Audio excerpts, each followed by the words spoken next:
good evening to everyone who's just connecting and joining us this evening.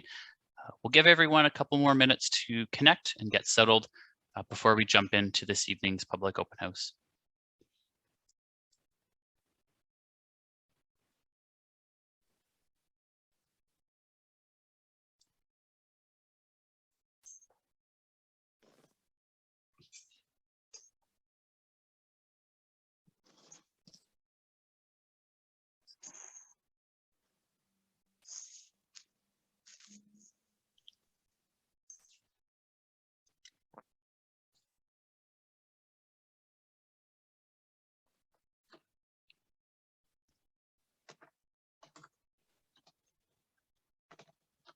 Good evening to everyone who's just connecting. We'll give everyone one more minute here to get connected before we get started.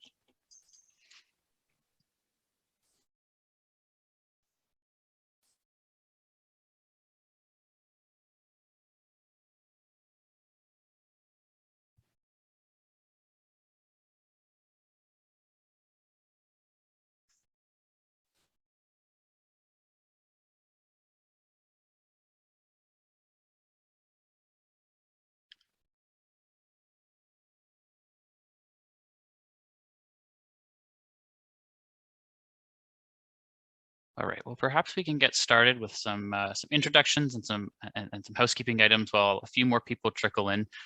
Good evening, everyone. My name is Matt Rodriguez. I'm with WSP, and we're the consulting firm working with the municipality on the Growing Together Strathroy-Caradoc project. Really appreciate you taking the time to join us this evening for the statutory public open house as part of the official plan review project that the municipality is undertaking. Just a few housekeeping items before we get started.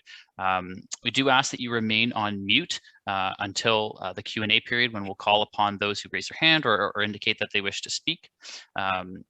We also, if you are experiencing any connection issues and your camera is on, you can try turning off your camera to help with connectivity. The chat box is open throughout this evening's public open house, and we do encourage you to type your questions or comments as we go through the presentation. And then once we get to the Q&A session, we'll answer those in the order that they come in. We'll also take the opportunity at the end of the session to allow those who've raised their hand to ask their question or comment. And so you can raise your hand at any time, but please note that we'll call on you at the end of the presentation once we've finished the brief presentation this evening. We do want to save some good amount of time at the end for that discussion. We do want to note that this meeting is being recorded, and we'll be posting a recording of this to the website after, as well as a copy of the presentation. So if there's anything you missed, wanted to share with someone who is unable to make it, or just catch up on, we will be posting materials in the coming days to the website that were presented this evening. Before I pass the floor over to my colleague Alejandro, I'll pass it over to Jennifer Huff, Director of Building and Planning at the municipality, to say hello and introduce the project team. Thanks, Matt, for the introduction. And again, I also wish to say thank you to everybody here for attending tonight's meeting. It is a pretty big milestone that we're at tonight for this project. And I want to thank everybody for coming out tonight, but also I see a few names and faces that are familiar throughout the process. It's been well over a year of us of doing these types of meetings. So thank you for those that have attended in the past and are still following along with us. As Matt mentioned, my name is Jennifer Huff, Director of Building and Planning for Strathroy-Caradoc. And I also want to take the time tonight to just thank all of the work that Matt and Alejandro from WSP have done on this project. It's been a lot of work to get us to this point. They've been great to work with, very dedicated and patient with all of the questions and all of the steps that we had to do to get to this point. So thank you very much. I also want to mention that I see that there's a number of council members attending tonight. Thank you for their support and participation. I see that there's Councillor Pelkman, Councillor Brennan, and Councillor Hippel, I believe. Sorry if I missed anybody that may have jumped on a little bit late there. And then finally, really, I just wanted to also remind everybody, and I know that we're going to talk about this tonight, a little bit later. Tonight's meeting, we're going to be presenting to you some of the things that we're proposing to change in the official plan, but also to get your feedback. And that's really important to us and to make this project successful. So if not tonight, feel free to reach out to us and provide your comments afterwards to us directly. And also there'll be another opportunity to participate in this process. There's a formal public meeting in front of council on June 6th. So I know that we're going to remind you as well later on, but I just want to make sure that we include that tonight as well. And so at this point, maybe I'll turn it over to Tim Williams, who's also here tonight. Thank you. I'll keep my remarks much shorter because Jen has thanked all of those that are on this meeting. But this is a good opportunity for discussion. There's going to be a couple of things that we talk about tonight, but certainly now the red line revision to the official plan is out there. There are words on paper to take a look at, and so I'm very happy to see such a great turnout tonight to hear about some of the highlights, and then if any of the comments that come tonight. And I'm hoping that there'll be comments that come after, so that we can massage the document further. But this is a great turnout and ready to listen. So thank you very much for coming. Yeah, thanks so much, Jen and Tim. And before we move on, I'll pass the floor over to Alejandro at WSP. Thanks, Matt, and thanks, Jen and Tim, for those remarks. Good afternoon, and thanks again, everybody, for taking the time to call in today to hear more about the Growing Together Strathroy-Caradoc. As Jen and Tim just alluded, this statutory public meeting marks an important milestone in what has been a very productive and very interesting 18 months of work, engagement, and collaboration with different stakeholders, with members of the public. I see some familiar names in the participants list, and also with members of council. So it's sort of like it embraces a lot of like collaboration, and I want to highlight that tonight is another opportunity to continue with that collaboration, to continue to participate, and to continue to really shape the future of this great community.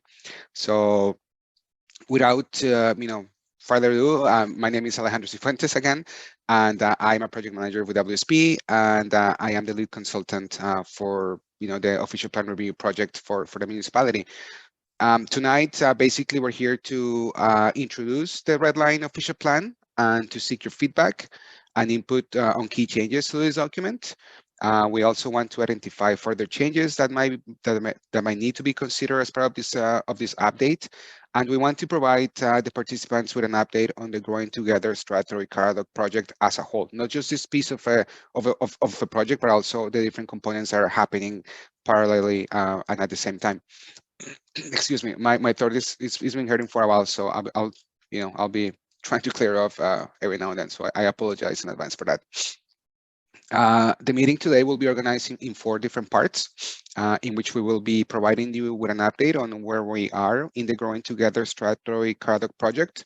We'll be summarizing and reflecting on the feedback received to date. We also want to clarify what's new and what policies are being revised or what policies are being considered for revisions rather. And we want to get your feedback. We want to get your input as it relates to these proposed policies, and we want to hear from you. That's the most important part of this session tonight. So just want to highlight that. Next slide, please. Next one too. Thank you. As I just mentioned, part 1 is all about providing an update on where we are with this official plan review process. But before we get into it, here's I just wanted to provide a reminder, some context as to why the municipality is conducting this official plan review process. First, the current official plan it's dated. It was adopted by council in 2016. In 2006, it is almost 16 years old, and the municipality has obviously changed and evolved since that time. Secondly, in recent years, the province has modernized and has updated some of its land use planning legislation, including the Planning Act and the Provincial Policy Statement, which means that the new official plan will need to conform to these provincial policies. which introduce new concepts and new terminology and new ways of shaping growth and managing growth within the community. Last but not least, this official plan is an opportunity for the municipality to establish new policies and to manage expected growth and to help that growth work for the municipality over the next 25 years. So that's sort of like the context and the basis for this official plan review. And here is a reminder of why we're doing this work. Next slide, please. Thank you. As I just mentioned, this red line official plan, and I think Tim alluded to this early in the remarks, is a culmination of a lot of technical work and community engagement, and as well as stakeholder involvement. Last year, we completed a background review report, which was, more of a technical undertaking, which identified some preliminary gaps and key inputs into this process. We have also been working on preparing a series of master plans and studies. So far, a total of 5 studies have been completed already, with the Transportation Master Plan, the Recreational Trails Master Plan, and the Servicing Capacity and Constraint Study in their final stages and to be published within the next few weeks. We also have prepared a policy directions and conformity report, which was presented and endorsed by Council early this year, and which provided specific direction on how the official plan will be updated and provided a specific direction as to where the municipality was heading. So I guess overall, we have put a lot of those inputs into this sort of blender and this sort of like, combination, and that has resulted in a red line official plan, which shows proposed specific policy changes to the current official plan. So we'll be getting into what those main changes are later on in the slide deck, but just wanted to provide that context as to where we are in this process. Next slide, please. Thank you. This slide basically shows the general official plan review timeline. It helps to provide a visual representation of the various lengths associated with the main projects components, and highlights those main milestones, which are, we'll be consulting on the red line official plan this month. We held our technical advisory meetings, committee meetings, and we also met with the stakeholder advisory committee meeting a few weeks back. We're meeting with the public today. We'll be holding a statutory public meeting with the public and with council to introduce the red line official plan in an official manner in June of this year. And we'll be seeking council adoption of the updated official plan in July of this year before council gets dissolved for the upcoming municipal elections later this year. So at the same time, the municipal comprehensive review process continues to be ongoing. We have received a few requests for municipal boundary expansion, and the technical work is expected to really take off this summer, with the work culminating towards the end of the year or early 2023.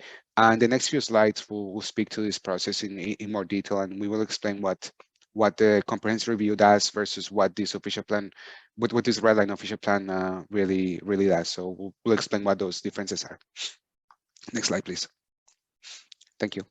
So again, because there is a few parallel and complementary processes and pieces that are happening at the same time, we want to clarify what the purpose of this red line official plan amendment is and what is not.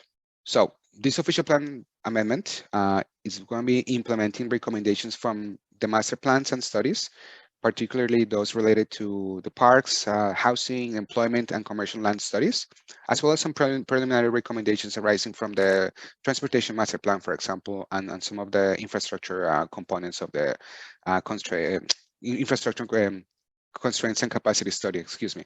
This official plan amendment will also be addressing housekeeping matters, such as cleaning up the language, formatting, making the document more accessible, as well as consolidating some policies and sections just to make it more readable and more accessible again for everybody to understand it. We'll also be bringing the official plan into conformity with the county official plan, as well as provincial policies. As I mentioned, the policy regime for planning has changed over the past few years within the province, and we need to bring this official plan into conformity with the county and as well as with the provincial policies. That's mandated by regulation, and that's why we're doing that. And last but not least, this official plan amendment will be modernizing the official plan to restructure some sections to be thematically aligned, improve readability, and we will be preparing and updating new mapping and new schedules to reflect what's actually on the ground and to show exactly where those community features are located within the municipality. So that's what the purpose of this official plan amendment is. What it is not doing, so what this official plan amendment is not doing, is addressing any site-specific development applications, or you won't be getting into any site-specific or any specific matters currently going through the approvals process, or anything that's being appealed at the tribunal. This is not doing that. This is not associated with development planning. It's not dealing with any specific matters. So just wanted to throw it out there, make it clear right at the offset that we're not going to be talking about that tonight. Second, this official plan amendment will not be implementing any growth management related policies. We're not getting into any specifics when it comes to densities or population projections or expansion areas or land use conversions or anything of the like. And last but not least, this official plan amendment is not changing the municipality's existing settlement area boundary, and is not the process through which the municipal comprehensive review process will be following. That process is taking place separately, and we're about to begin our technical evaluation later this summer. And we will be bringing a separate official plan amendment in early 2023 to deal with the MCR, with the municipal comprehensive review process and any boundary expansion requests, as well as we'll be integrating some of those growth management related policies at that time. So again, this slide is just to explain why we're here tonight, what this OPA will be dealing with, and what it will not be dealing with. And of course, if you have any questions or any comments related to this, please write it in the chat box, and we can address any questions later on during the Q&A period. Next slide, please. So speaking of the comprehensive review process, this slide provides more clarity in regards to how the process will unfold over the next few months. And I know this process has raised a lot of questions, and some landowners have reached out to the municipality. Some people have reached out to the team, and we wanted to explain what how the process will unfold.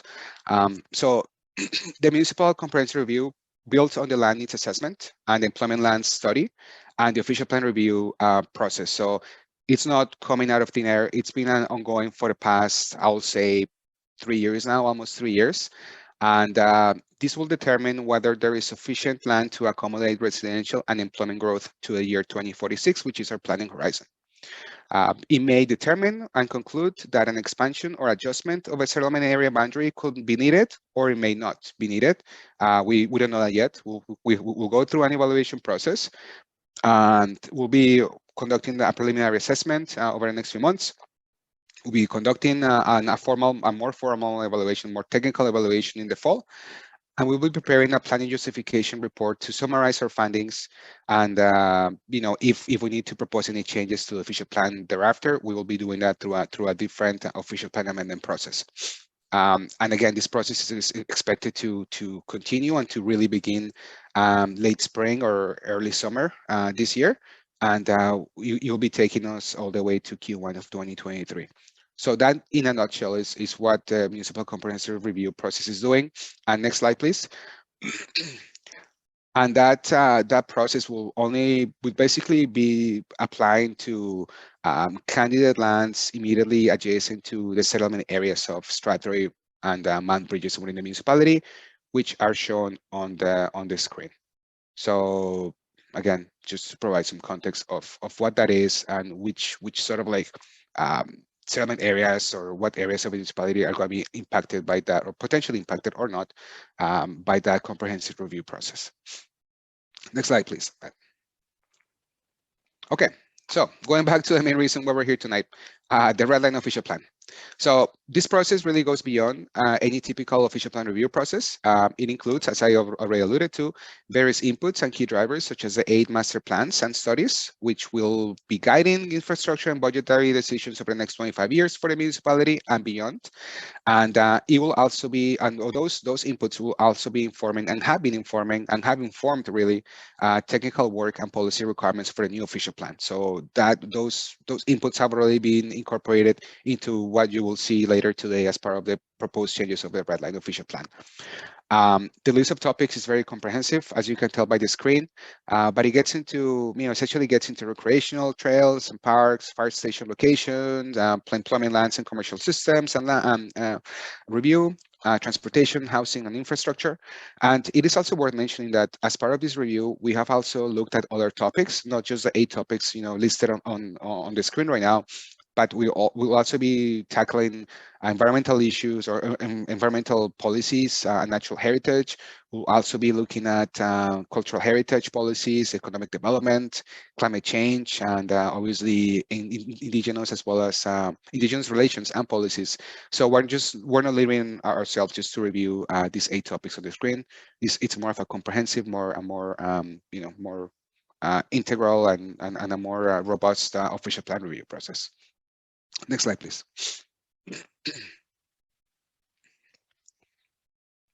Thank you. I think I probably alluded to this already. I mean, the master plans and studies have been, completed, and I already talked about the 5 master plans that have been completed, and 5 of them, and we're currently finalizing for public release in June in a few weeks, the transportation master plan, the recreational trails master plan, as well as the services and capacity constraint study. So again, just a reminder that what the status of those master plans and studies is.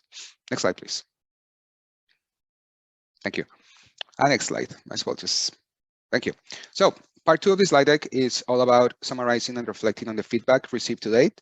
So over the past 18 months or so, I'd say a year and a half, we have held various engagement sessions with multiple stakeholders, including the advisory committees, including members of the public, landowners. We've met with councils, county staff, as well as members of council. And our engagement program has been framed around 3 rounds of consultations. And most of you are aware of this because I see a lot of familiar names within the participants list, but I'll go through them just to provide some context and to summarize what we have heard. So round 1, if you can recall, was about setting up the vision. So we have established a community vision, and we updated our guiding principles for the municipality, and those guiding principles are reflected within the current or within the proposed red line modifications to the official plan. Round 2 was about reconnecting. So at that point, we provided an update on the official plan review process, and as well as the progress to date in regards to the background studies and the master plans. And round 3, which took place earlier this year, around December of last year or earlier this year, was about validating what we had done. So at that point, we were connecting with the committees and with the public on the policy directions and demonstrating the need. Demonstrating how the feedback obtained had resulted in tangible outcomes for the municipality, as well as for the official plan review process.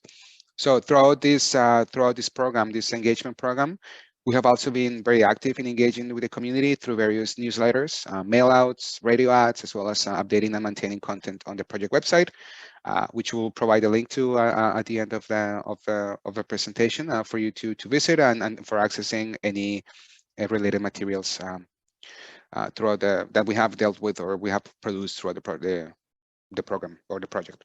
Next slide, please. So as part of our engagement program, we have engaged with a large number of stakeholders and interested parties, including landowners and the development community.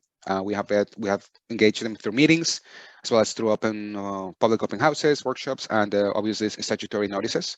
We've also engaged with our indigenous communities, indigenous communities through outreach to First Nation groups, including the Chippewas of the Thames First Nation, who we met, we try to meet them on a monthly basis to update them on our official plan review works and to get their feedback and their input on what we're proposing. We actually have met with Middlesex County staff. We've engaged them through the Municipal Steering Committee, and as well as one-on-one meetings to get updates on their ongoing official plan review process, as well as to ensure that both processes are aligned and they're speaking to each other at a policy level.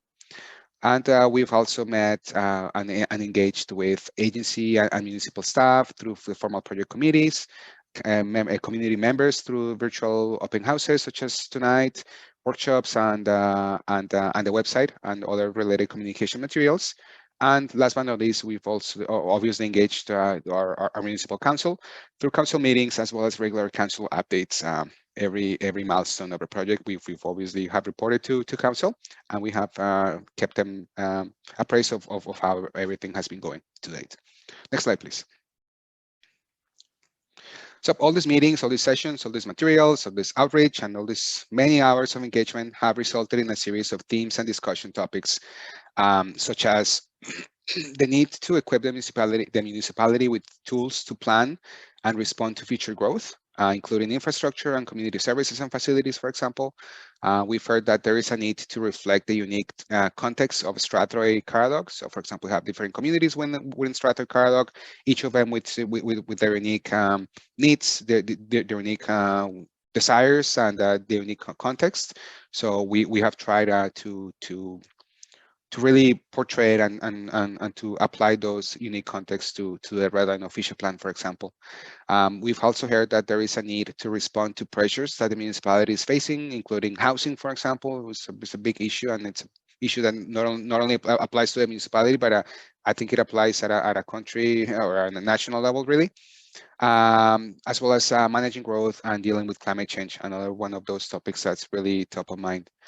And we've heard that there is a desire for everyone to build a complete, walkable community, and a place that's more attractive and a more desirable place to live. So that, in a nutshell, is what we heard, and that walked us through the first couple of parts of this presentation. I'll now pass it on to Matt, who will be walking us through the last two parts of the slide deck, which relates to clarifying and explaining what the new and revised official plan policies are, as well as obviously, and the most important part of tonight's presentation, listening to what you want to achieve as part of this process and seeing how you like to influence this official plan. So Matt, please take it away, and thanks very much for participating tonight, everybody. Thank you so much, Alejandro, and thank you for setting the stage, pardon me, clear my throat now, for what we're going to walk through on the upcoming slides, where we're going to clarify some of the things that we've done in the official plan to respond to the feedback that we've heard and in response to some of the things that we presented previously in our engagement sessions. So starting at the highest level, there's a number of changes to reorganize, update, and add new policies to the official plan. So for example, there were previous policies in the official plan that were duplicated in some cases 5 times. And so there was an opportunity to have the same policy apply to the whole municipality, obviously where appropriate, and reduce those duplications. And so we've tried to reduce policies and bring together a clear structure of policies. Section 2 of the official plan has been restructured thematically to align with the master plans and studies. And so if you're looking for transportation policies, for example, or parks policies, there's dedicated sections in Chapter 2 that you can go to find those types of policies. We've improved readability by hyperlinking the table of contents, and again, by reorganizing the chapters of the document. So on the right of the screen, you'll see a table of contents being the introduction, the municipal-wide policies, so policies that apply at the broadest scale. Then we get into Strathroy and Mount Brydges, the rural area, protecting natural resources, land use and development sensitivity, implementation and interpretation. So those policies that really set the stage for how we'll realize the plan, and a glossary with some key defined terms. We've also prepared new schedules and mapping, ensuring consistency across all maps. So now we're going to walk through some of the key changes that we've introduced from a policy perspective in the Red Line official plan. The first policy I want to highlight is the new neighborhood designation that applies in both Strathroy and Mount Brydges. In this designation, which was previously the residential designation, we've done a number of things to build complete communities, such as permitting small-scale local uses in neighborhoods. But we've also taken a revised approach to built form typologies. And so when we say that, we're thinking about, what types of housing or buildings can we see in the different areas rather of the municipality. So we have policies that relate to low, medium, and high density development. And we've set out a different approach to these, where we've removed specific heights from the official plan and shifting policy towards achieving design excellence, providing greater flexibility, and to facilitate a range and mix of housing forms. And so really this is an approach that will allow the municipality to use its zoning bylaw and other tools available and other policies to design and shape built form and provide predictability of where development will occur, but also to provide some flexibility and to increase the types of housing that we're seeing in the municipality in response to the attainable housing study that was completed. We've updated the natural heritage system mapping based on work that the County of Middlesex and the conservation authorities have done, and we've harmonized all of the policies across the municipality. So previously there was natural heritage policies, and so when we talk about natural heritage, we're thinking about things like wetlands and woodlands, and there were policies that applied in different areas, and they were different in the rural area versus the urban area, and so we brought them together while recognizing the unique contexts of the municipality. We have a number of new policies throughout the document that consider the impacts of climate change, and we've woven them throughout different sections, being active transportation, be it electric vehicles, green development, stormwater, and many more areas where we've set the stage for future climate work, including a climate adaptation strategy. We've reviewed the policies which protect agricultural lands while permitting things like on-farm diversified uses and agriculture-related uses subject to criteria. We've also updated the policies for severances. And so severances is when someone applies to either split or to change the lot fabric. And so we've updated policies to ensure that we're protecting the rural area, but also protecting the urban area from incompatible growth and development. As an outcome of the Regional Commercial Systems Study, we've implemented a number of key policy changes into the official plan. The first one that we want to highlight is a new mixed-use corridor designation in the Strathroy community, which allows mixed-use residential development subject to criteria. And on a subsequent slide, I'll show you what that means on a map. A new village commercial designation has been added to reflect the unique characteristics and planned function of the Mount Brydges core area. And so whereas the sort of main street of Mount Brydges was just previously a commercial area, we've given it its own unique designation to really reflect the unique role of this core, but also to encourage appropriate development that is both walkable and creates that really strong and vibrant village core. A special policy area has been applied to the shops at Sydenham, formerly Kenwick Mall, to guide any future development. And so we really want to set the stage if there are future applications there to make sure that the community is it's being integrated into the community as best as possible. We've set policies and implemented the policies recommendations of the Downtown Master Plan, which was previously introduced through an earlier official plan amendment. So no new changes, but just bringing them in to make it very clear.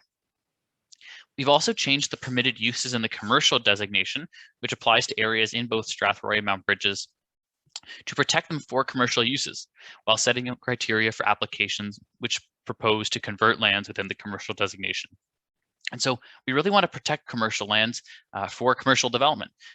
So if someone comes in wanting to, say, build a residential use, they need to demonstrate how and why that is appropriate as part of the application, and we've set out criteria for that.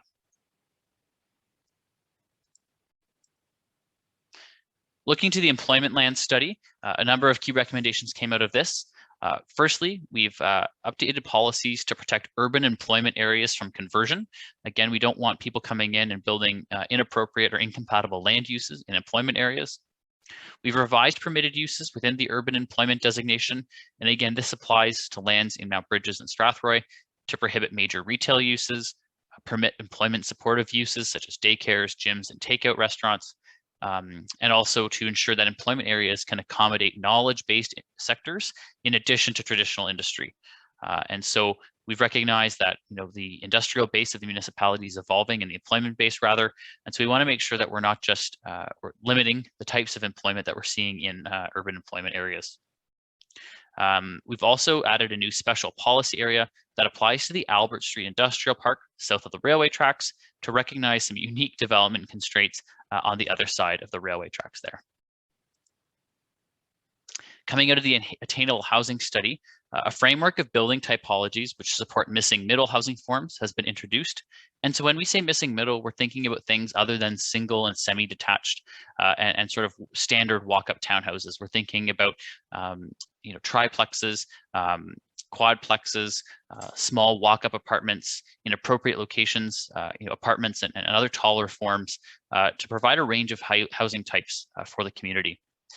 We've introduced permissions for additional residential units, and so those are sometimes known as garden suites or second units. That could be a basement unit in an existing single detached dwelling, or it could be a unit in the backyard, for example, in a detached building. And so we're really trying to look at our neighborhoods as really vibrant and evolving places that allow for a range and mix of housing types. We've added policies to protect against the conversion of rental stock.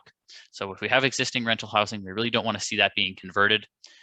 We've added permissions for modular and housing in tiny homes subject to specific criteria. We've also encouraged the construction of rental housing and set out a minimum intensification target of 15%. So you really want to see growth happening within existing built up areas of Strathroy-Caradoc and not sprawling outwards.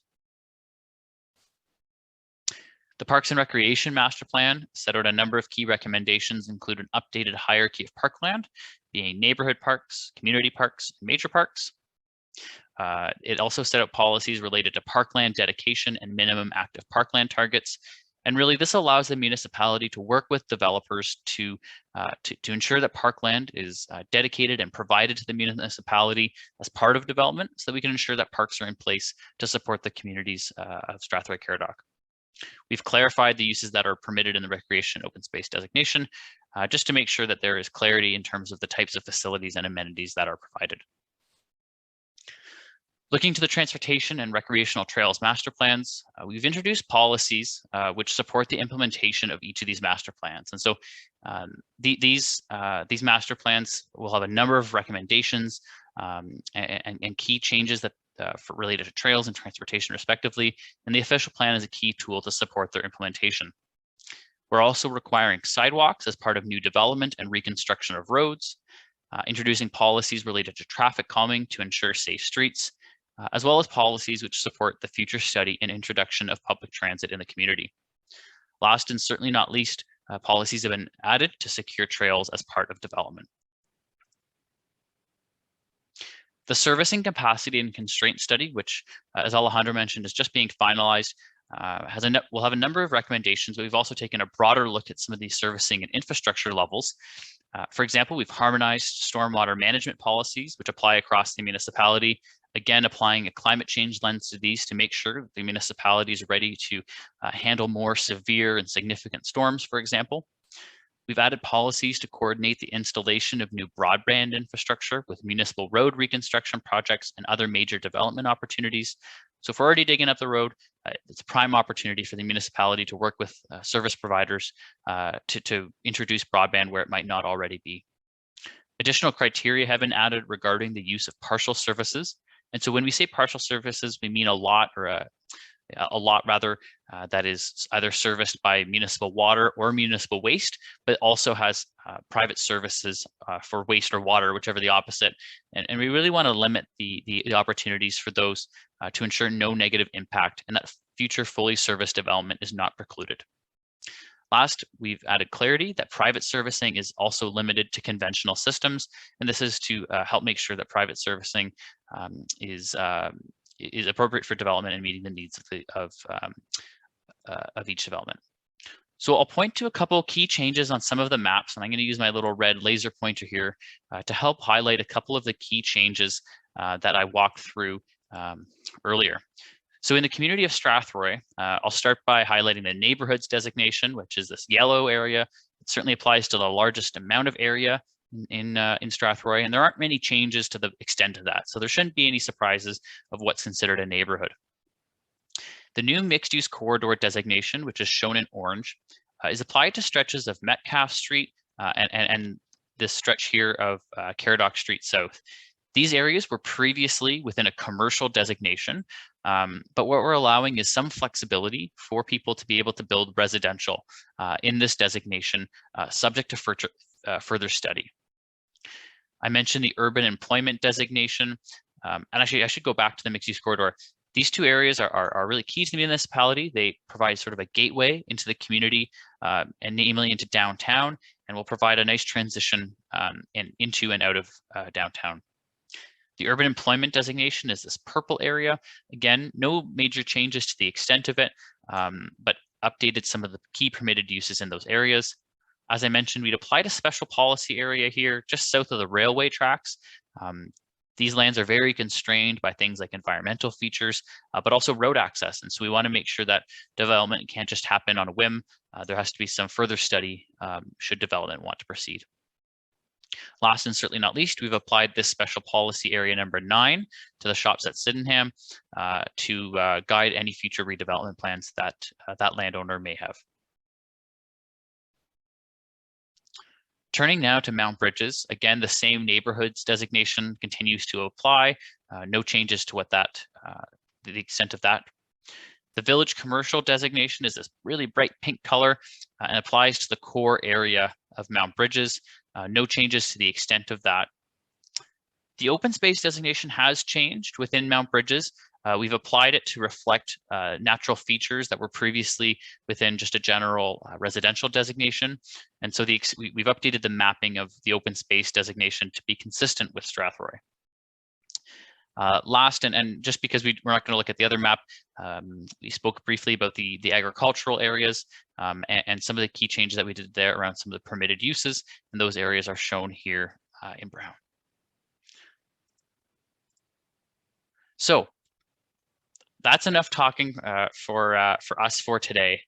And so we want to take an opportunity for everyone here to ask their questions. I know there's a hand up already, which is fantastic, and a few comments in the chat box. And so maybe what we'll do is I'll start with the first question that came in in the chat. And it was a question related to our consultation program. And so a fantastic question. Over the last 18 months, we've held a number of really fantastic consultation sessions that have been really well attended by the community via Zoom, via our dedicated project website, which is a new tool for the municipality. At this time, I do not believe there are plans to shift to in-person, but we've seen great success with the virtual engagement and certainly would welcome your feedback in that regard. And Jen, I don't know if there's anything you may want to add to that, but we've had really good success in the virtual engagement, and happy to hear your thoughts and your feedback on that piece. Thanks, Matt. I don't have too much in addition to what you mentioned. Certainly, townwide, we're looking at opportunities to perhaps have hybrid public meetings at some point in the future. I just don't have a specific date of when that's going to be available. Unfortunately, at this point in time, but certainly we're keeping an eye on it. Hopefully one day soon we'll all be able to meet together in one room. Thanks, Jen. Okay, so I'm gonna go to Jeff, perhaps, who's raised your hand, Jeff B. If you want to go ahead and unmute yourself, go and ask your question. All right, thank you very much for giving me the floor today. My name is Jeff Bolachowski. I'm here with the Masonry Works Council of Ontario. Just want to say hello to staff, consultants, and councillors. Thank you for giving us the time to chat. We've been following along with the LP review for quite some time. We're pleased to see it come along to this point. My comments pertain to some of the policies that are in place to achieve design excellence. Specifically looking at section 2.3.9.3, looking at the policies that say a high standard of design, quality, and maintenance should be encouraged along corridors and gateways into Strathroy and Mount Brydges. I think the commitment to a high standard of design is something that most communities should strive for, and it's something that reflects well in the community. You have a lot of buildings in town that are sort of a lighter colored brick that's fairly unique in southwestern Ontario. But the language used, I know one of the early priorities for this review was to eliminate ambiguous language from the official plan as much as possible. But I think the idea of a high standard of design does leave a lot to the imagination in ways that don't necessarily reflect the character of the downtown. And I think the limitation also places limits on where good design should be applied. The implication is that everywhere else in Strathroy-Caradoc can settle for a design that isn't a high standard of design, quality, and maintenance. So my recommendation would be, I would hope that the LP should specify a preference for a high quality of built form with durable natural materials preferred throughout the municipality. I know there has also been some consideration about giving thought to a municipality-wide set of urban design guidelines. I know some strong guidelines exist for the downtown right now, and recent secondary plans have spoken more to the built form and the specific material character without getting too into style, but talking about the materiality. The recommendation is that we would hope to see more urban design guidelines pushed through following this, with strong language in the official plan ensuring that those guidelines are used as an assessment measure for future development. Thanks, Jeff. Is that wrap your those are my comments. Okay, fantastic. I can maybe just start. Yeah, thanks for that. We can certainly take a look at that. And if you haven't had a chance, I would also say take a look at and I don't have it in front of me, apologies. I'm a few things on my screen right now, but I would encourage you to take a look at the policies for the different built form typologies and just see and take a look at those as well. Happy to receive any thoughts and feedback you have on those. They speak to sort of the design of less about materiality, to your point, but just design of different building typologies. And I'll pass it to Jen after this, but we have set the stage for future urban design guideline work that the municipality is hoping to undertake at a municipal-wide level. Jen, anything to add to that? No, I think you did great. I think through the OP, we certainly recognize the importance of urban design standards and have introduced some policies to set us up for the creation of further design standards applying to other areas of the municipality.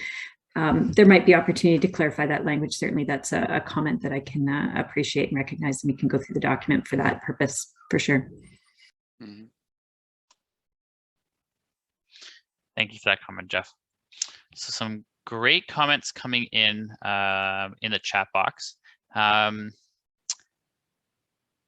And so, Jen, maybe I can pass this to you. There's a question here about allowing the use of the former senior center to be used to build or to be redeveloped. Are you able to respond to that? Yep. So the municipality is still open to that and is working with a potential development proposal for something similar to that on that site. Okay. Perfect. Sorry, I just have to adjust something on the screen here. Thanks for that, Jen. Yeah. And so some comments here about the map actually, and so I can certainly go back and just provide another just quick summary of the areas in Mount Brydges. I think there were some questions there. Hold on just one second here, folks. There we go. So this is the map of Mount Brydges, and so there's a question about a gray area. There isn't a gray area, or sorry, pardon me. I think it could be community facilities legend. Yeah. It's on the left side. It's on the right area on the actual map, not the highlights. So we have on the actual map, we have these sort of light blue areas, which is community facilities. So that's community centers and other public amenities and facilities. The question about the pink area, so the bright pink is village commercial as I walk through. And then here at the south end of town is the sort of standard commercial designation for commercial uses. And so I think that covered that, and no. So blue is not a high density designation, it's community facilities. Any sort of development would happen in the residential development, would primarily happen in the neighborhoods designation. And there's specific policies in place for where medium and high density development can take place in Mount Brydges and Strathroy for that matter. Okay, I'm going to read out this fantastic comment from Karen and just so I can wrap my head around it. So we understand the consolidation of certain policies being duplicated, but it looks as though this plan at Mount Brydges is being treated the same as Strathroy in too many development areas. Strathroy is a town and Mount Brydges is a village, but these wordings are only applied to commercial buildings and not residential. I'm not aware of anyone wanting Mount Brydges to be treated the same way. In developing as Strathroy, the wording is too vague when it comes to protecting the village of Mount Brydges, like height, design, and size. So I can provide a bit of context, and Jen or even Tim may want to round it out as well.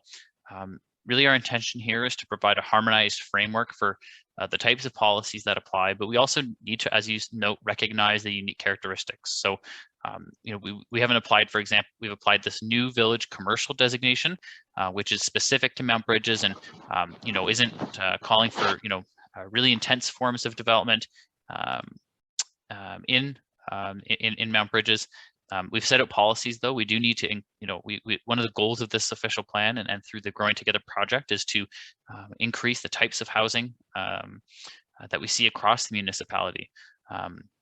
And so we've set out some policies for where that development will occur and the context of where that might take place. Jen, any thought to that I might have missed, or Alejandro, anything that I've missed to that effect? No, I think you answered it well, Matt. I see Tim popped up maybe just on my screen now, but I didn't know also if Tim had some thoughts on that one too. Put you on the spot, Tim. Sorry, you just popped up visually. It's okay. So I did have something to say. I think we are very cognizant of the fact that there is a difference between Mount Brydges and Strathroy. And in creating these different designations, we attempted to do that. So, for example, a mixed-use corridor wouldn't be found in Mount Brydges, but it will be found in Strathroy. This is just one example. And when we were looking to combine things, it would be such as like a home occupation use or something along those lines. That was the attempt at this. And that's why we have two different visions for Strathroy and Mount Brydges in the OP still. Now, there is not the same separation that there were in terms of one is in section 3 and one is in section 4, for example, but there is a very important difference between the two in the OP still, and I encourage you to take a look at 3.1 and 3.2. Those are the two sections talking about the two different municipalities, and if they're, or not municipalities, two different settlement areas, sorry about that, but happy to hear some additional words that might come along with how we could further that discussion. Yeah, thanks, Tim. And we're certainly open to that type of feedback. If there are specific policies or things that you'd like us to consider, certainly open to that. And I'll just actually kind of skipping ahead to another comment, there was, comments around revitalizing Melbourne, and Melbourne's a different context in that it's a hamlet, but we can certainly take a look at the policies for the hamlet and make sure we're setting the stage, for the future. And obviously that it's not a big part of development. We've certainly looked at the policies to remove ambiguity, but we also recognize that there isn't major growth happening in Melbourne. And so recognizing that it is different in that regard. Matt, if I may, there's been a few comments about revitalizing or perhaps forgetting Melbourne. I'm just curious, what exactly are Colin or Barbara, getting at, and not to call them up specifically, but just to get their feedback, are we like, what exactly are you looking for this official plan to do? Are we expected to maintaining those policies to protect that hamlet character? Is the community looking for more growth to happen? I mean, there is only so much that a hamlet, for example, can absorb when it comes to growth. Like, what are those key issues that perhaps residents of that hamlet are looking to this official plan to help with or to achieve? Looks like Colin was hoping to respond, but his microphone isn't working. Colin, we'll give you an email address at the end of the presentation if you want to send us a note after. Yeah, anyone, yeah. Yeah, any feedback you can provide, and specific comments are obviously more than welcome. So yeah, we're happy to take your feedback and massage the wording of official plan as much as we can. Thanks, Alejandro. So hold on, just scrolling up here. And there's a comment here about site plan control and how it's applied. And again, I don't have those policies right in front of me, but there are policies in the implementation chapter of the Red Line official plan that speak to site plan control and the different types of development. And the municipality also administers a site plan control bylaw, which is a separate document, and it really sets out the types of development and the criteria for site plan applications.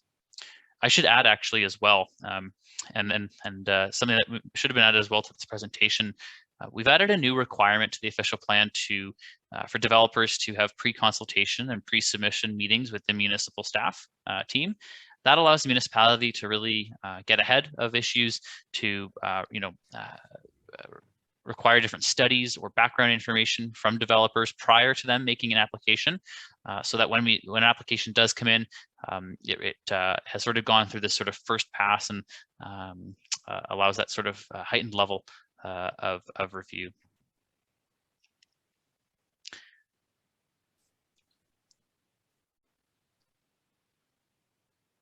Okay. So a comment here again from Jim about the commercial area in Mount Brydges. We've taken our direction from the regional commercial systems study that was completed separately from sort of this piece of the official plan review, which looked at commercial areas across the municipality, but also at a regional level, and how the whole regional market plays out. There were some key recommendations of that study around the amount and availability of commercial space in both Strathroy and Mount Brydges, but also again how it plays out into the regional context. And there was no recommendation to expand that. That to say, in the future, following the comprehensive review process, there may be a need or opportunity to look at that again.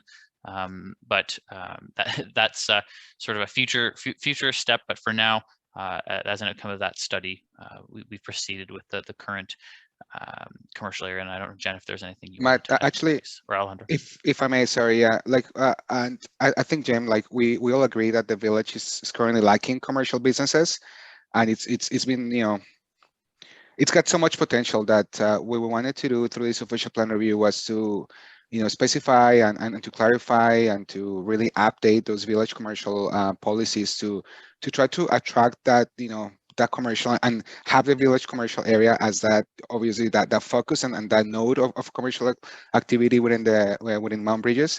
That won't happen that won't happen in a month, that won't happen in a year. So it'll take a while for that village to sort of like reinvigorate itself and reinvent itself. But I think as new residents come into the area, and as this sort of vision for this area comes to play, that village commercial designation will have a lot of potential to become that anchor and that node for the community. So just wanted to flag that with you, and that we agree and we see the potential for that village commercial area as well. Hi there, it's Colin. I hope you don't mind the interruption. Yes, your mic's back on. Hey, Colin. Awesome. The mic is back on, technically incompetent. Just commenting on Melbourne. Please. As you're aware, it's a split village. So half is in Strathroy-Caradoc and the other half is in Southwest Middlesex. And it seems that Southwest Middlesex has been able to adapt and have development on that side. So there are newer developments on the Southwest Middlesex side. Same village, same consideration with services. So my question would be, if one side could do it, surely we can find a way to do it on the Strathroy-Caradoc side. Jen, would you be able to weigh in on this one? Yeah, I mean, I'm not as familiar with the new developments happening on the other side of Melbourne Road for sure, but I do know that we're challenged in our municipality, with Melbourne being a hamlet and only having water, and the soils there make even conventional septic systems very difficult to accommodate. And so then when we look at the growth of the larger municipality, ideally we want to locate it in those areas that are able to be fully serviced. And the challenges in Melbourne, you know, it's not to say we don't want to see it infill opportunities and revitalization, but I think it's difficult to move the projected growth from a fully serviced settlement area like Mount Brydges or Strathroy into Melbourne. And so it's a balancing act that we're trying to accommodate in the official plan to promote, you know, any infill opportunities that are there, as well as to revitalize the opportunities that present within the current boundary of the hamlet. But at the same time, protecting the agricultural land around it, protecting its function as a hamlet, and realizing that a lot of the growth will be geared towards those areas that are fully serviced. I think if I may, yeah, I just want to, am I on mute? No. No, you're good. Okay, sorry, I can't see my screen. Yeah, like I think that, you know, hamlet areas, you know, like traditionally they're there to serve the local community, obviously, and to support the surrounding agricultural system area. And they're usually limited, as Jan just alluded to, subject to servicing and requirements. And from what I hear, there is a lot of, like, you know, additional concern or, you know, issues such as the soil, you know, like, and the stability of that soil, etc. So, I mean, we're not saying we're not, you know, willing to have policies in regards to hamlet areas, but we at the same time we have to recognize that they're generally, traditionally speaking, limited. They all experience limited intensification with perhaps limited infill growth as well. So that's not just a Melbourne, you know, case. I think that's something that most hamlet areas within the county and within southwestern Ontario face, and that's just a function within the land use planning and perspective and policy regime.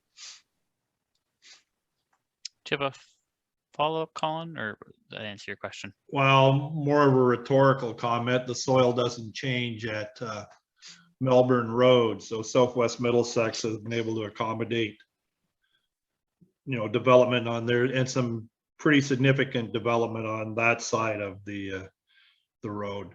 My comment is that we should be trying to help a hamlet that's struggling.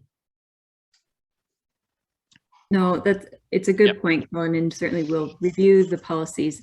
Really, the policies there are intended to, you know, lift up and not get in someone's way, you know, when they have a development opportunity within that hamlet. So we'll review it and make sure that, you know, we have those facilitating policies, and even go and look at what's happening in Southwest Middlesex just for further context, and maybe that will warrant some further tweaks to the policies that we're proposing. That's great. That's all I could ask for. Thank you. Yep. Really appreciate it, Colin. Yeah, thank you for the comment. Okay, going back and I'll go back to the chat box, but just a note to everyone, if you and a few people just joined us, we've wrapped up the presentation. We're just in the Q&A right now, and if you do have any questions and you'd like to speak, feel free to raise your hand virtually or just type in the chat box that you'd like to speak, and we'll call on you next. But we also welcome any comments or questions in the chat box directly. And so a great question here from Joel about the new census and some of the and obviously some of the change that's happening in the municipality over the years. And also trying to reflect the needs of a growing community. And so what's been really critical to the development of all the master plans and studies to date is that understanding of community needs and wants. And so a really great example is the Parks and Recreation Master Plan. Hundreds of people completed the surveys that were issued as part of that master plan. And the project team heard a lot about the different types of amenities that people wanted to see. They also tried to take into consideration, you know, given the pandemic, how folks might use facilities differently than they did previously. And so really trying to understand, you know, what types of amenities are desirable, programming, location and options, and similar to things like to trails and active transportation. We've heard a lot of really great support for, you know, providing different ways of getting around. At one of our past public meetings, there was a young individual who, you know, doesn't have a car and works in town and, you know, bikes to their local job. And so providing safe routes for folks to get around, perhaps without a car. And so we've heard lots of great feedback like that. And that's not, you know, this project is certainly an all-encompassing one, but there are, you know, obviously future there's a lot of recommendations that come out of these plans for future infrastructure, and so there'll be other ways to get involved as some of these master plans are realized. I guess Matt, to add to it, and thanks Joel for that comment. As part of the official plan review process, and I sort of like briefly spoke about this when I was presenting, is the fact that we actually held a visioning and guiding principle sort of like we did like this overhaul of what the community visioning was, and we actually updated the vision statement and some of those guiding principles. And as part of that work, we actually held a couple of like workshops with the community.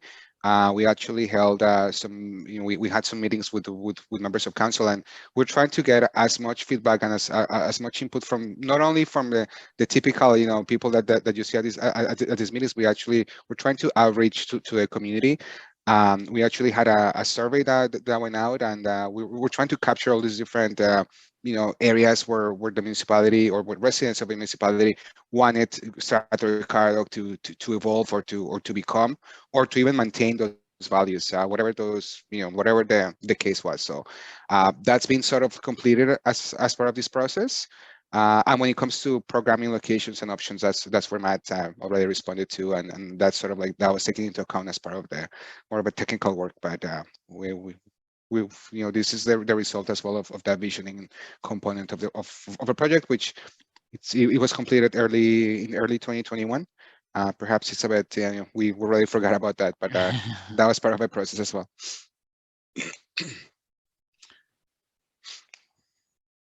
All right. Thanks so much, Alejandro.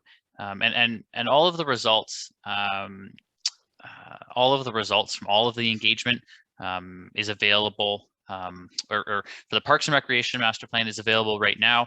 And once we issue and release that Transportation and Recreational Trails Master Plans, those will include all of the summaries of engagement for those sessions, and their broad cross sections of those. I can't get into the nuance exactly. As Alejandro said, it was about a year ago that we did those sessions, so I don't remember exactly the participants, but we did receive a broad cross section, and we also looked beyond. We had alternatives for folks to get involved without the internet, and provided up some ways for folks to call in and to participate. And there were some notifications that went out as well in the paper and other print circulations that the community or the municipality rather issues. All righty. Christopher, I see your hand is up. Why don't you go ahead with your question or comment? Hello, thank you. I really appreciate you taking my question. Oh, absolutely. This is my first one of these, so I apologize if my question has been asked in previous ones. No. I have actually 3 questions.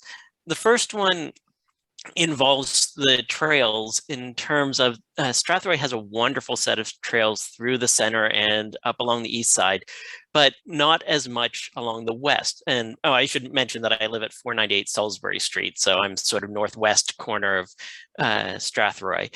And so I was wondering, are there any plans to have more trails incorporated into the neighborhoods along the west side of Strathroy?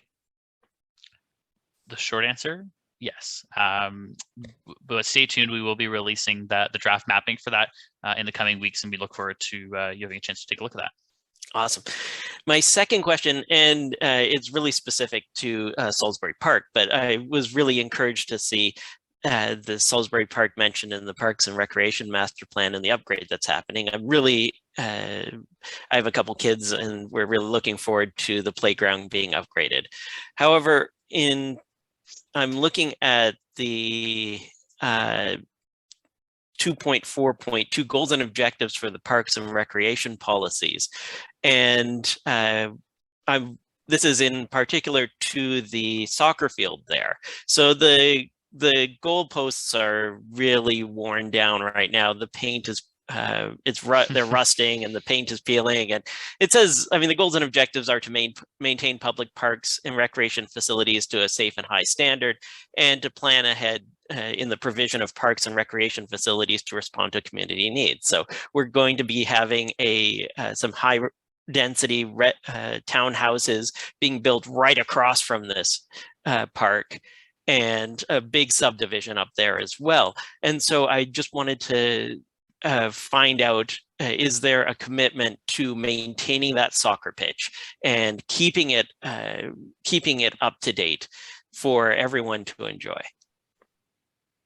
I don't see Rob here today, but Jen, maybe you could weigh in on that. Sure. So I'm not the director of community services and recreation, so I don't want to step on his toes, but certainly I know that capital budget planning does include the regular update replacement of the recreation facilities as they need it, right? So obviously we can't do everything that we know needs to be done in 1 year. And that's why you see some of the equipment that's been removed and not replaced immediately, because it takes some time to go through the design work and then to propose new facilities. And even for the maintenance of those facilities, we can't do everything all year in 1 year. So yes, it's on our horizon. Can I give you it's going to get done on August 4th, 2022? I can't give you that assurance right now. I'm not the director, but certainly just know that we're aware of the need to maintain the facilities. It's just a matter of timing and, budget and securing the appropriate employees to do the work. Yeah, I think my bigger concern is that I was afraid that land would end up being sold off and made into development of some kind. So I was hoping to get a commitment that it is going to stay a soccer pitch. It is going to stay parkland and a neighborhood park. Yes, yes, I'm not aware of any plans to remove that. And I guess further to your question just about maintenance, certainly we've even updated our development charge bylaw recently for the sole purpose of ensuring that we're collecting money for future facility needs related to growth. And so, we're doing what we can to make sure not only do we have the time, but we also have the budget money to maintain all of the new facilities that are going to have to come on board with the growth that we're seeing in the community. Awesome. Thank you so much. No problem. And my final question is, what is the difference between this virtual public open house and the statutory public meeting that is coming in a couple weeks' time? A great question.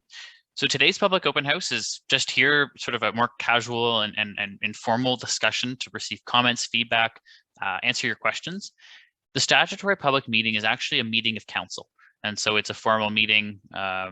It'll be a formal meeting with all members of council there, and it's a formal opportunity under the Planning Act for people to, but be it residents, developers, really anyone, to submit formal comments to the official plan. And it is a requirement of the Planning Act, but it's also an important opportunity for council to hear what the community is saying, so that in the future, when there's no decision being made at the meeting, in the future, we're targeting for July, and I'll go over some next steps, actually maybe in a minute, just so we can, if folks need to jump off.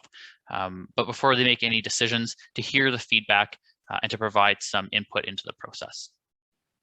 So then if we're here providing our input or listening in, should we come back there and provide it again for it to be on the official record, or is this sufficient to get it in front of and to the people who need to hear it? So we'll be yeah, go ahead, Alejandro. Yeah. Oh, it's okay. Go ahead. We'll be providing a summary of all of our comments from today to the municipality that for inclusion at that meeting, and we'll be providing a summary to that as well. You're also welcome to provide written comments as part of the statutory public meeting or shortly thereafter that are part of the formal record. So we certainly don't expect or require anyone to come again. If you'd like to, you're certainly welcome to register, but you're also able to write in, but we'll also be passing along all these comments. Okay, thank you very much. Thank you. Appreciate you coming. And so there are some comments about some of the virtual engagement, and as Jen said, we'll be taking that away. As part of this session, there were some circulations in some print magazines, newspapers, and other materials that go to, if not all, most stores in the community to let people know about these opportunities, as well as mail-in opportunities and opportunities to connect via telephone. Yeah, I like to say that, you know, I mean, we've been going through like 2.5 years of a pandemic, and obviously we wish that things were differently, but it is just a state of where we are right now and where we have been for the past 2 years. And we realize that, you know, there's perhaps some, you know, some people that are, you know, they're seeing too many of these meetings happening online, but trust me, like it's something, it's out of our controls. There are provincial mandates that you have to follow. And in fact, I don't know, based on my experience, at least, not only in the Strathroy-Caradoc, but other communities, we've seen a lot of like uptake of these you know, virtual meetings. And I know Jen already alluded to this, the potential to having hybrid meetings, because just like, you know, perhaps there is a thought that we're missing a lot of people through having these online meetings. Before this became a norm, we're also meeting a lot of people that couldn't attend an in-person meeting before, right? So, you know, we're always trying to balance and test and try different technologies and try to work with the community to see what they want to see and to work with them, right? So just wanted to acknowledge that, you know, I think we have been trying to do our best, and we appreciate everybody's time and everybody's effort to participate and to continue to come into these meetings. So yeah, thank you for that. And before we go to just any outstanding questions, I do want to just go over some next steps, because this might help answer some questions that might have already come in or yet to come. So as Jen mentioned, on June 6th, so coming up, we'll be introducing the Red Line official plan and the official plan amendment to council at a statutory public meeting. And so there will be no signing of bylaws, no decisions being made at this meeting. This is an opportunity for council and for the project team to hear from the community once again, and to hear formal comments as part of this. Following that meeting, and as we speak, we're making revisions and tweaks to the official plan to make sure we're responding to comments both from the public, from council, from agencies like conservation authorities, and doing quite a bit of work to make revisions and address anything that we've heard from or things that we thought of maybe after.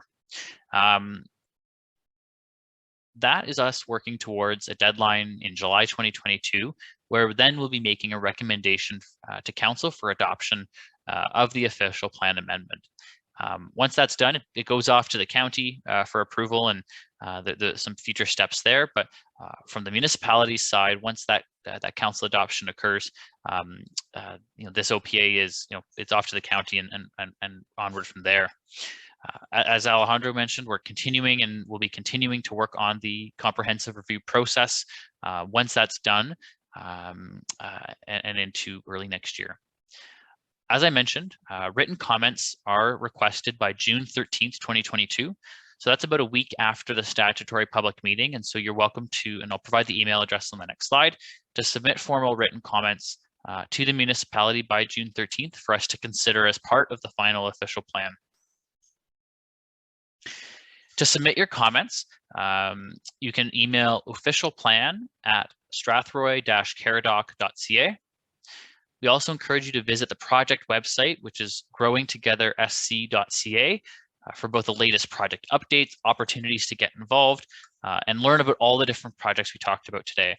So there's some really great questions, for example, about the commercial areas. You can view that regional commercial system study there. And as the final master plans and studies are ready to go, they'll be posted to that website as well. So we do encourage you to visit that website and to register to receive updates and stay informed if you haven't already. As mentioned, you're welcome and able to participate in the upcoming statutory public meeting on June 6th. Again, it's not a requirement if you were joining today, but it is that formal opportunity under the Planning Act to attend the statutory public meeting. And as I mentioned, again, just to reiterate, we are asking for written comments on the Red Line official plan by June 13th. So we do ask that you submit that to the email address. And really the project webpage is the central database of all information, latest updates and events on the homepage. So I do encourage you to check that and register to continue to stay involved. All right, so now we've gone through the next steps, just because we realize that some folks may need to step away, we'll certainly go back to some of the questions in the chat box. And so, Jen, I might pass this one to you regarding the former ambulatory services building, perhaps. Yeah, thanks, Matt. So our work staff are currently using the ambulance station. And then in terms of the old Toyota dealership, I'm not aware of any plans at this point in time for that building. I think those were the two sites. Oh, and the old Toyota dealership and the ambulatory building. Yeah. Thanks, Jen. No problem. And so there's a question here about the railroad crossings, and again, the transportation master plan will offer some preliminary thoughts on what the municipality can, within their control, can do around, the railways in Strathroy-Caradoc. I'm no rail expert, but operations of rail is typically, is under the jurisdiction of the rail operator, and then something that that is dealt with at that level. I don't know if there's Jen, if there's anything I'm not aware of that you're able to add. No, I can maybe follow up after this meeting, Christopher, on that question, because I do recall it being raised, and I just don't know what happened after that. Oh, and I see Councillor Palkman. Yeah, so you can help me out on this one. Sorry, since I was around when the last review happened, so just for people's understanding that there are certain requirements to be made for the whistles to stop blowing, and those requirements are specifically around sightlines. So there would probably be no less than 20 buildings that we currently don't own that would have to be torn down to meet those sightlines. And if we were to formally proceed in the request, the railway company threatened to remove the partial ban that we have now, which is no whistles from 11 to 7. So rather than risk losing that partial ban, we decided not to proceed at that point in time. Thank you for that. Appreciate it. Very helpful. Thank you. That's interesting. All right. Thanks, Councillor Kaufman. I'm not seeing any other. Did I miss one, Alejandro? I think there was a comment about the process. So I think it was by Karen. Is this official plan being signed as a bylaw XX-22 at the public meeting on June 6th? I think Matt already alluded to this, and the answer is no. This a potential official plan or official plan amendment will be taken to council for consideration later in July.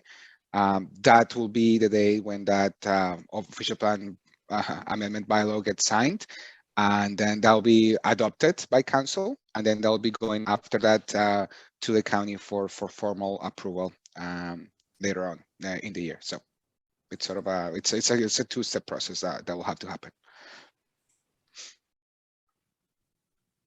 Thanks, Alejandro. No, thank you. So perhaps a final call for any questions, comments, raised hands. The project team, we're here for a bit, or until 7:30. So if there were any questions, but perhaps we'll not seeing anything, we'll formally conclude the meeting and let folks go. But as I said, we'll be here if there's any outstanding comments or questions that folks might have. So again, do encourage you to visit the website for the latest updates and to stay involved and to stay tuned as this project moves forward in the coming weeks and months. Jen, was there anything you wanted to say in conclusion? I just wanted to thank everybody for coming out. This is a pretty big project, and man, I'm pretty pumped about how fundamental some of these changes are, really getting us moving in a good direction forward in terms of updating and modernizing a lot of our policies. So, I encourage anybody who attended today to, if they have any feedback and wanted to provide that to us separately, please do so. Please do so by a deadline of June 13th. That would be very helpful. And again, if anybody has questions or wants to have one-on-one comments, please reach out to us. Thanks, Jen. Sorry. No, go for it. Go for it. I was gonna. Yeah. I was gonna say, for those who need to run, that wraps up our open house. But as I said, we'll stick. There was a question here, and we'll get to that. Jim, stay tuned for the transportation master plan. It'll make some recommendations around any intersection improvements that may be needed. So do stay tuned for that document. Thank you, everyone, for joining us this evening. Really appreciate you taking the time, and we'll see you next time. Thanks, everybody. Thank you.